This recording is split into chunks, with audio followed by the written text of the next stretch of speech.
Olá, alma viva! Que bom que você chegou.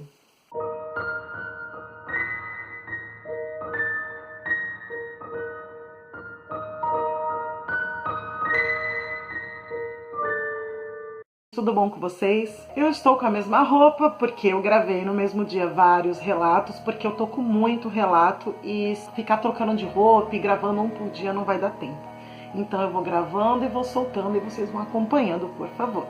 Já deixou seu like? Então deixa o seu like aí que eu vou contar o primeiro relato. Anne Montserrat enviou um relato que chama Brincadeira de Irmão.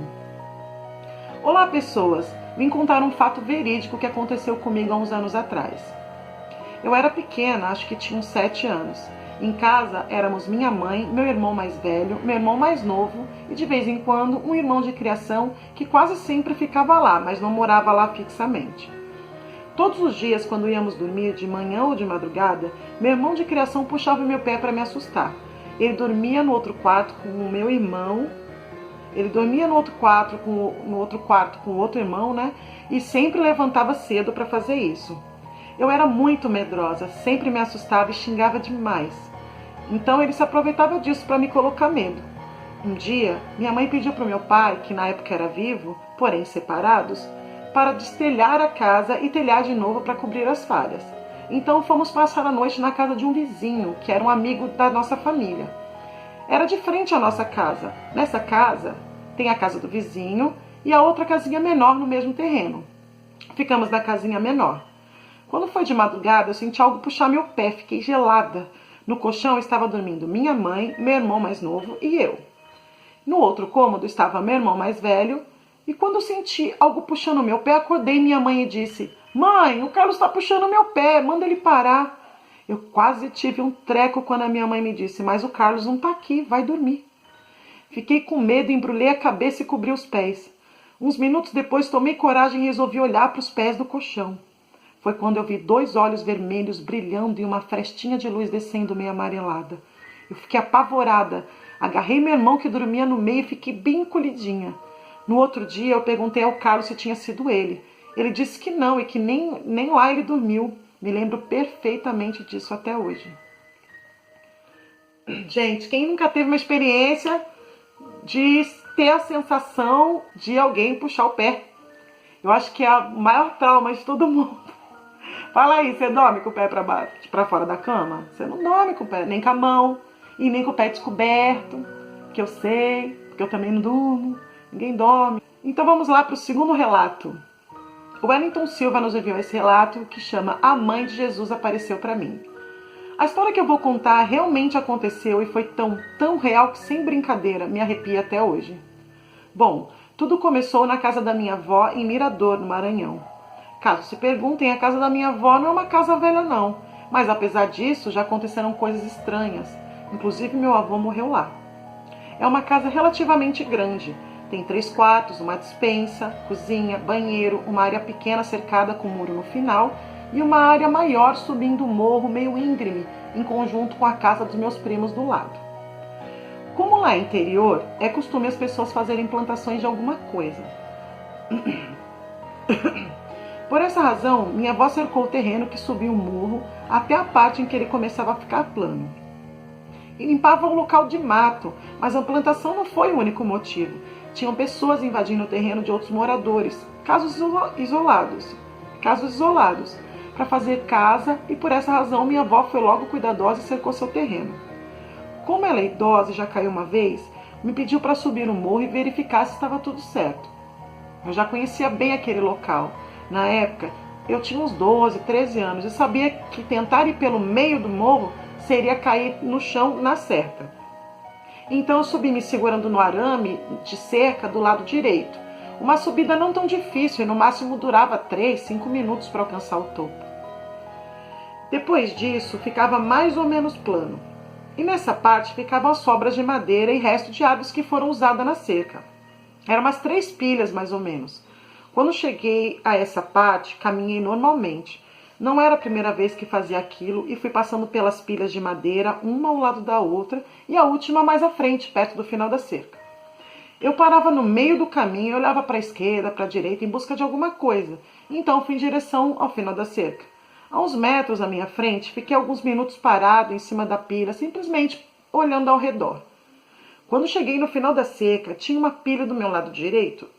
Olhei para um lado e olhei para o outro da estrada que passava depois da cerca. Olhei para frente, onde estava o resto da floresta, uma mata. Tinha uma bifurcação, então depois de observar mais um pouco, ia voltando para casa. Quando virei o rosto para a esquerda, meu corpo simplesmente parou. E à minha frente, onde antes só tinha mata e várias árvores, agora havia um lugar totalmente limpo, como se fosse uma pequena clareira, e no centro havia uma estátua. Mas não era uma estátua, e sim a estátua da Mãe de Jesus, que era como eu costumava chamar. Então olhei para a estátua e meu corpo todo se arrepiou. Ela estava lá como é vista na igreja, com as mãos juntas, e estava com a roupa toda branca que não cobria o rosto. Mas seu rosto era estranho, estava triste e me passou também a sensação de tristeza. Eu senti algo errado. A única coisa que vinha na minha mente era correr, mas meu corpo não se movia e dava para sentir algo me segurando. Eu pisquei 1 ou 2 vezes, mas nada acontecia. Foi então que de repente consegui me mover e quando isso aconteceu eu nem pensei. Virei e corri o mais rápido que pude descendo o morro, sem me preocupar em cair ou tropeçar. Só vinha na minha mente sair daquele lugar. Quando estava perto do muro da casa da minha avó, eu abri a porta às pressas, entrei fechando a porta logo em seguida. Era como se alguma coisa pesada tivesse caído e se colocado em cima de mim e depois se retirado do meu corpo. Quando contei a história para minha avó, ela simplesmente por alguns segundos não falou nada. Nunca mais tocamos no assunto. Não sei se foi um sinal, se foi coisa boa ou ruim. Só sei que até hoje eu morro de medo e nunca mais eu subi lá sozinha. Ai, gente, eu não sei, o que vocês acham? Foi uma coisa boa, uma coisa ruim? Acho que para quem é católico, fervoroso, sim, talvez fosse um sinal muito legal, né? Ver uma imagem. Ele é um menino também, né? Era um menino na época, 12, 13 anos. Não tem, a criança tem medo, né? Tudo que ela não entende, aliás, todo mundo é assim, né? Tudo que você não entende, você tem medo. Complicado. Eu acho que eu também sairia correndo. Então vamos para o segundo relato. O segundo relato foi enviado por Juliana Mello, de Natal, Rio Grande do Norte. Retorno indesejável. Gente, eu estou em um dilema. Eu me mudei para Natal, Rio Grande do Norte, onde meus pais compraram uma casa. Só que ela é bem antiga. Eis que um dia chego do trabalho com meu namorado e meu tio, que mora com a gente, como de costume, estava no quarto dele, que tem uma janela enorme que dá de frente para um portão. Ele se levanta da cama e vai para a sala. E fica falando lá com a gente da porta da sala enquanto falamos com ele tentando abrir o portão. Vejo uma pessoa se levantar da cama dele e na hora eu pensei, o tio deve estar com alguma mulher e ela é bem alta. Aí a tal mulher ficou parada por alguns segundos e foi andando para o banheiro dele que fica dentro do quarto. Enfim, entramos na casa, o tio foi para o quarto e mesmo morta de curiosidade para saber quem era, eu não perguntei. Fiquei esperando ela sair do quarto e vim nos cumprimentar na sala.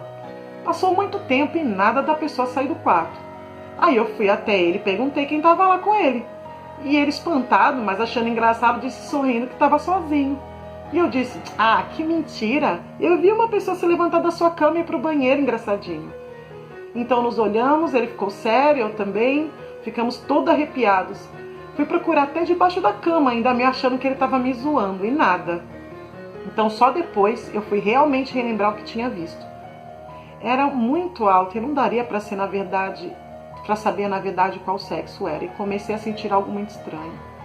Depois disso, perguntando para outras pessoas, soube que muita gente via coisas lá. Inclusive também soube que o cara que morou nessa casa tinha um filho que brincava o dia inteiro com uma criança que ninguém via. Eu saí dessa casa há um tempo depois, mas o destino me pregou uma peça e terei que morar lá novamente. Eu sinto que tem muita coisa lá e que não é boa. O que vocês fariam para tentar expulsar o que tem lá? Será que tem solução? Me ajudem, por favor. Pois é, amiga, deixa eu ver como era Juliana. Ai, Ju, eu não sei, não tem mesmo a solução? Será que não dá para vender este terreno, essa casa e ir para outra casa? Conversa com seus pais, com as pessoas da sua família Eu acho que às vezes você conversar com eles, explicar o que você está sentindo, quem sabe, né, eles te ouçam ou sintam também alguma coisa estranha e você não precise ir para lá, né, nem sua família. Então vamos para o terceiro relato. Esse relato foi enviado por KM de Toledo, no Paraná. Ela preferiu não dizer o nome, né, e nem trocar por outro, só coloquei essas iniciais mesmo, qualquer. O relato se chama O Preço das Nossas Vontades. Olá, Amanda. Vou contar uma história agora. Olá, Amanda. Vou contar uma história agora e tudo nela é verdadeiro. Minha mãe sempre fala que a vontade de Deus é sempre melhor que a nossa. Minha amiga, que vou dar o nome de Larissa, se apaixonou por um cara que vou dar o nome de Pedro. Ele era bem gente boa. Larissa é uma menina linda e super pra frente, mas a sua sogra gostava da ex dele. Dizia que a ex era uma santa e considerava essa minha amiga inapropriada para o filhote dela.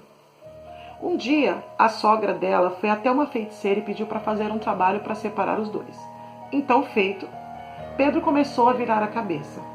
Trabalhava na correria, brigava muito, traía e até mesmo batia na minha amiga. O feitiço não deixava nada no lugar. Separavam, voltavam e no final tudo sempre se acertava. Eles sempre ficavam juntos. Como o trabalho não funcionou, a sogra chamou sua irmã e foi lá novamente na feiticeira, mas dessa vez munida de muito mais dinheiro para fazer algo que realmente funcionasse. Sem pestanejar, a sogra falou: quanto é? Eu pago. E a feiticeira falou que o amor deles era indestrutível e somente a morte os separaria. A irmã da sogra não concordou e falou para não fazer, mas mesmo assim ela pagou o trabalho que separaria os dois. A feiticeira insistiu, dizendo que não existia nenhuma forma de desfazer esse mal e se ela o fizesse, não teria volta. Mesmo assim, a sogra aceitou. Desculpa. 2 semanas depois, a sogra má teve a notícia que seria a vovó. Entrou em desespero, chamou sua irmã e voltaram na bruxa, que reafirmou, dizendo que não podia fazer mais nada. Você sabia que o trabalho era para separar eles com a morte. Não tem como desfazer, falou a feiticeira, já saindo dali impaciente. A sogra voltou para casa sem esperanças. E em poucos dias a Larissa perdeu o bebê que esperava. A tia do rapaz, irmã da sogra má, ficou dias sem dormir, não conseguia comer, só chorava pensando em ser responsável pela morte daquele bebê inocente. Então criou coragem e contou tudo para Larissa. Minha amiga nos contou tudo também. Fomos à igreja, oramos, pedindo muito para Deus para que protegesse ela e o Pedro. Tendo certeza de que a bênção alcançada e que a tal maldição não cairia sobre ela, ficamos em paz. Minha amiga engravidou novamente. Tiveram 2 filhos e a vida seguiu maravilhosamente. Um dia, anos depois, sua filha falou que sonhou com um demônio horrível que ele veio e matou e levou o pai dela. Assim que ela soube, ligou para Pedro assustada. Estava anoitecendo. Contou tudo sobre o sonho da menina e pediu para o marido: vem embora agora, eu estou com medo. E ele respondeu: amor, pare com isso. Crianças têm pesadelos mesmo. Olha, eu acabei de pedir uma pizza no balcão, já estão assando. Daqui a alguns minutinhos eu estou em casa. Tá tudo bem, não vai acontecer nada não. Pedro então sentou na mesa do lado de fora para esperar o tempo da pizza. Vieram 2 motoqueiros a mando do seu sócio que queriam um negócio só para ele e o mataram. Passados alguns minutos, ela ligou novamente para o celular de Pedro e ele já não atendeu. Tentou mais algumas vezes e quando outra pessoa atendeu, ela já sentia que o pior tinha acontecido. Foi muita dor, sofrimento e desespero. Quando eles estavam no IML, chegou a mãe de Pedro desesperada. Ela veio com uma mulher que tinha ido para ajudar. A mulher gritava e agarrava no braço da sogra e gritava chorando como se fosse o próprio Pedro. Mãe, o que foi que a senhora fez? Tá doendo muito, o que está acontecendo? Não tem como saber se Pedro tomou o corpo daquela mulher e falou aquilo, ou se foi um espírito que acompanhava, que se passou por ele para atormentar ainda mais aquela mulher, tão mesquinha, que preferiu pagar o preço da morte e sangue e ter suas vontades realizadas ao invés da vontade do próprio filho. Eu só digo uma coisa: escolha sempre a vontade de Deus. Se você tiver que pagar caro para ver algo, escolha não pagar, porque as bênçãos de Deus são sempre de graça. Final triste, né? Mas eu acredito, gente, que tenha sogras e cunhadas e mães e filhos e tudo que querem fazer um mal para outra pessoa porque simplesmente não fazem o que a pessoa quer, né?